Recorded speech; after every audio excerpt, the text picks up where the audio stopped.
ಜಿ5 ಇರುವಾಗ ನೀವು ನಿಮ್ಮ ನೆಚ್ಚಿನ ಶೋಗಳನ್ನ ಎಂದಿಗೂ ಮಿಸ್ ಮಾಡಿಕೊಳ್ಳುವುದಿಲ್ಲ. ಅದು ಸಂಪೂರ್ಣ ಉಚಿತವಾಗಿ.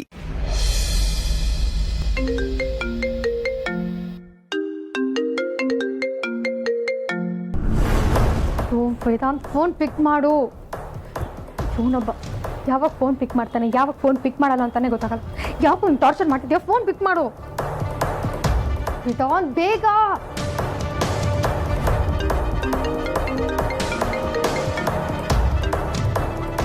ಬಜಾರಿ, ಮನೆಯಿಂದ ಹೊರಟು 5 ನಿಮಿಷ ಆಗಿಲ್ಲ, ಆಗಲೇ ಫೋನ್ ಮಾಡಿದ್ಯಲ್ಲ.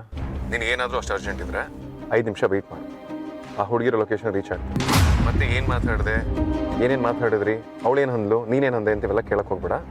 ಡೀಟೇಲ್ ಆಗಿ ಕಂಪ್ಲೀಟ್ ಆಗಿ ಎಕ್ಸ್ಪ್ಲೇನ್ ಮಾಡ್ತೀನಿ. ಹಲೋ ಹಲೋ ವೇದಾಂತ್, ಒಂದು ನಿಮಿಷ ನನ್ನ ಮಾತು ಕೇಳು. ವೇದಾಂತ್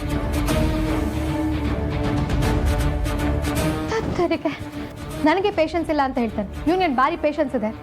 ನಾನು ಕಟ್ಕೊಂಡು ಸಂಸಾರ ಮಾಡ್ತಿದ್ದೀನಲ್ಲ, ನನಗೆ ಬುದ್ಧಿ ಇಲ್ಲ. ಪೇಷನ್ಸ್ ಇಲ್ಲದಿರೋ ಹೆಣ್ಮಕ್ಳ ಜೊತೆ ಬದುಕೋದು ಬಹಳ ಕಷ್ಟ. ಅದರಲ್ಲಿ ಬಜಾರಿ ಜೊತೆ ಬದುಕೋದು ಇನ್ನೂ ಕಷ್ಟ. ಮನೆಯಿಂದ ಹೊರಟು 5 ನಿಮಿಷ ಆಗಿದೆ, ಆಗಲೇ ಫೋನ್ ಮಾಡಿ ಡೀಟೇಲ್ಸ್ ಕೇಳ್ತಿದ್ರಲ್ಲ. ಸ್ವಲ್ಪನಾದ್ರೂ ತಾಳ್ಮೆ ಅನ್ನೋದೇ ಇಲ್ಲ. ಇವಳಿಗೆ ಎವ್ರಿ ಮಿನಿಟ್ ಕ್ರಿಕೆಟ್ ಕಾಮೆಂಟ್ ಥರ ಅಪ್ಡೇಟ್ ಮಾಡೋದಕ್ಕಾಗಲ್ಲ. ನಾನ್ಸೆನ್ಸ್.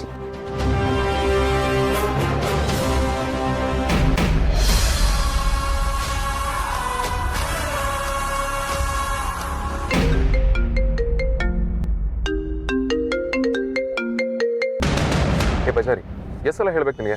5 ನಿಮಿಷಕ್ಕೂ ಫೋನ್ ಮಾಡಿದ್ರೆ ಹೇಗೆ ಹೇಳು? ಗಾಡಿ ಓಡಿಸೋದು ಬೇಡವಾ? Hello hello hello hello hello ಯೋ, ಫೋನ್ ಪಿಕ್ ಮಾಡಿ ಮಾತಾಡ್ಲಿಕ್ಕೆ ಏನಯ್ಯ ದೊಡ್ಡರಾಗ ನಿಂಗೆ? ಏ ಲೂಸು, ಡ್ರೈವ್ ಮಾಡ್ತಿಲ್ವಾ? ಹೇಗೆ ಪಿಕ್ ಮಾಡೋದು? ಸರಿ, ನೀನು ಮನೆಯಿಂದ ಹೊರಟ ತಕ್ಷಣ ಅತ್ತೆ ಏನಾದರೂ ಕಾಲ್ ಮಾಡಿದ್ರಾ? ಅಮ್ಮ ಫೋನ್ ಮಾಡಿದ್ರು. ಏನು ಹೇಳಿದ್ರು? ಆ ಹುಡುಗಿರೋ ಲೊಕೇಶನ್ ಚೇಂಜ್ ಆಗಿದೆ, ನೀನು ಇನ್ನೊಂದು ಲೊಕೇಶನ್ ಕಳಿಸಿದ್ದೀನಿ, ಅಲ್ಲಿಗೆ ಹೋಗು ಅಂತ ಹೇಳಿದ್ರು.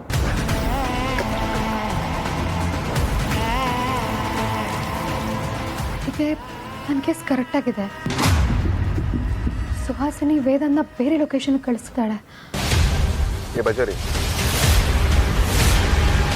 ಹಾ ವೇದಾಂತ್, ಏನಾಯ್ತು? ಯಾಕೇನು ಮಾತಾಡ್ತಿಲ್ಲ? ಏನಿಲ್ಲ ವೇದಾಂತ್, ಅದು ಲೊಕೇಶನ್ ಚೇಂಜ್ ಆಗಿದೆ. ನಾನು ಮುಂಚೆ ಹೇಳಿದ್ನಲ್ಲ, ನೀನು ಅದೇ ಲೊಕೇಶನಿಗೆ ಹೋಗಬೇಕು. ಹೌದಾ? ಮತ್ತು ಅಮ್ಮ ಯಾಕೆ ನನಗೆ ಬೇರೆ ಲೊಕೇಶನ್ಗೆ ಹೋಗಿ ಕೇಳಿದ್ರು? ಅಯ್ಯೋ ಪಾಪ, ಅವ್ರದ್ದೇನು ತಪ್ಪಿಲ್ಲ ವೇದಾಂತ್. ನಾನೇ ಅವ್ರಿಗೆ ಅಪ್ಡೇಟ್ ಮಾಡೋದನ್ನ ಮರ್ತ್ಬಿಟ್ಟಿದ್ದೆ. ಈಗ ನಾನು ನಿನಗೆ ಲೊಕೇಶನ್ ಕಳಿಸಿದ್ನಲ್ಲ, ಅದೇ ಲೊಕೇಶನ್ಗೆ ಹೋಗ್ಬಿಡು. ಸರಿ ಬಜಾರಿ, ಆಯ್ತು.